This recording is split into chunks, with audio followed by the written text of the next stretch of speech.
आज हम बात करेंगे बिहार की राजनीति के उस पन्ने की जो सत्ता, संघर्ष और खून से लिखा गया है। ये कहानी है मोकामा की, उस धरती की जिसने बिहार की राजनीति को कई रंग दिए, सत्ता का, संघर्ष का और खौफ का। नमस्कार, मैं सुमित नंदन सिंह। आप देख रहे हैं द स्क्रिप्ट राइटर के रोजाना का कार्यक्रम मगधी। गंगा किनारे बसा मोकामा पटना जिला का वो इलाका है जो कभी अपनी उपजाऊ धरती और गंगा की घाटों के लिए जाना जाता था। यहाँ की बोली में एक खास मिठास है जो मिजाज में जोश और जोखिम दोनों भर देता है। सोन और गंगा का दोआब में बसा मोकामा हमेशा से व्यापार और संस्कृति का केंद्र रहा है।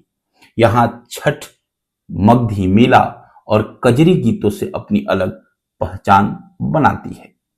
लेकिन वक्त के साथ जब राजनीति ने यहां पैर पसारा तो वही गंगा का किनारा जो जीवन देता था अब सत्ता की लहरों में लाल होने लगा और लोगों की जीवन छीनने लगा, लोगों का जीने का हक छीनने लगा। मोकामा का राजनीति शुरू में कांग्रेस के प्रभाव में रही। 1950 और 60 के दशक में यहां विकास की राजनीति होती थी, लेकिन 80 के दशक आते आते अपराध और राजनीति का गठजोड़ गहराने लगा।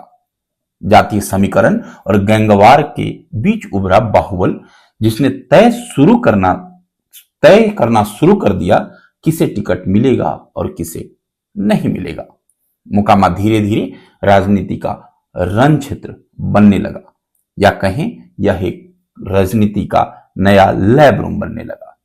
80 और 90 का दशक मोकामा के इतिहास में सबसे हिंसक रहा। यहां राजनीति नहीं, शक्ति चलती थी। गोली और गुंडागर्दी से जनाधार बनाया जाता था। सुरेंद्र यादव, राजू सिंह, लल्लन सिंह जैसे कई नाम उभरे, लेकिन इन सब ने जो कहानी और चेहरा जो सबसे ज्यादा चर्चा में आया वो था अनंत सिंह का। अनंत सिंह, जिन्हें लोग छोटे सरकार के उपनाम से भी जानते हैं, जन्म बाढ़ के नजदीक बराह गांव में हुआ, लेकिन असली पहचान बनी मोकामा के बाहुबली से। पहले जदयू में रहे, नीतीश कुमार के करीबी माने जाते थे, लेकिन बाद में राजनीति और सत्ता के समीकरण बदले और अनंत सिंह अलग रास्ते पर निकल पड़े। 2005 में उन्होंने पहली बार विधानसभा का चुनाव जीता और मोकामा के विधायक बने। यहीं से शुरू होती है उनकी राजनीतिक कैरियर की। उनकी छवि दो तरह की रही, एक तरफ जननायक और दूसरी तरफ गरीबों का मदद करने वाला, और वहीं अगले पन्नों पर अगले पृष्ठ से हम जब देखें तो वह एक विरोधियों को कुचल देने वाला, मानो तो जैसे रॉबिन हुड हो। कई आपराधिक मामलों में नाम जुड़ा, हत्या, रंगदारी, अपहरण, लेकिन जनता के बीच उनकी लोकप्रियता बनी रही। यही बिहार की राजनीति का वह चेहरा है जहां अपराध और असर साथ साथ चलते हैं। 2005 के बाद जब अनंत सिंह की लगातार कानूनी शिकंजा कसता चला गया, घर के 4147 का मिलना 2015 में, उसके बाद उन पर यूएपीए के तहत केस दर्ज हुआ। फिर जेल जाना, फिर जमानत, फिर चुनाव, यह सिलसिला चलता ही रहा।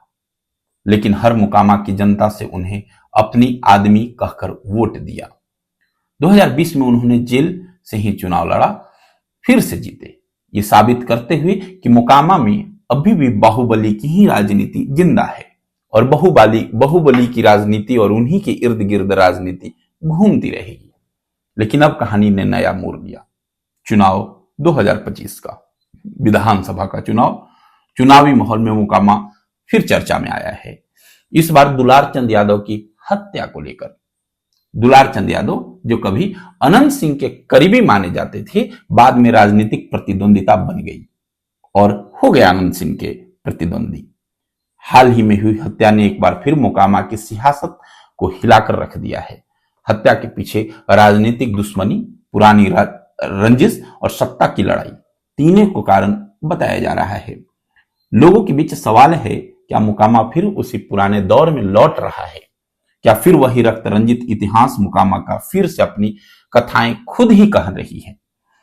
मोकामा की कहानी सिर्फ अपराध की ही नहीं, बल्कि व्यवस्था की नाकामी भी है। यहाँ की विकास की बातें कम, बदले और बाहुबल की चर्चा ज्यादा होती है।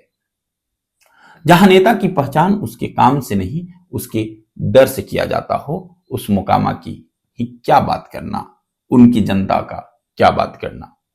लेकिन अब नई पीढ़ी से सवाल हो रहे हैं, कब तक मोकामा खून और डर के नाम से जाना जाएगा?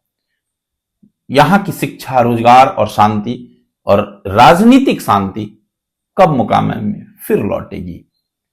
मोकामा की राजनीति बिहार की सियासत का आईना भी है, जहां लोकतंत्र और बाहुबल की रेखा धुंधली पड़ती जा रही है।